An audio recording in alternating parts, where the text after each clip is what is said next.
محترم د انسان په زندګۍ کې بشمیر زلدا سے مخرازي چې کله انسان خپل غصه قابو کی لیکن بعض اوقات داسې هم راشي چې انسان دومره مجبور شي چې هغه خپل غصه کنټرول نکي او د غصې په حالت کې داسې کار یا داسې خبره وکي چې بیا ټول عمر خفوي او دغه وخت بیا د انسان لپاره ډیر خطرناک ثابت شي.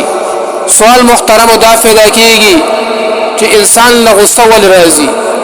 کله چې د انسان د مزاج خلاف یو کار وشي نو د انسان سترګې سرې شي، رګونه یې وپړسېږي، د خولې نه بیا زګ روان شي، ټول جسم یې رفیږي، د انسان خپله ژبه بیا په خپل کنټرول کې نه وي. غصه د حد نه سیوا وي چې کله دا حالت د انسان جوړ شي نو بیا انسان د انسانانو د وصف نه بهر شي. نو آیا دا انسان اوس د یو مین دپاره خپله غصه نشي ختمولی؟ آیا بې ځایه تکبر او فضول غصه یو وخت لپاره نشي کنټرول کولی؟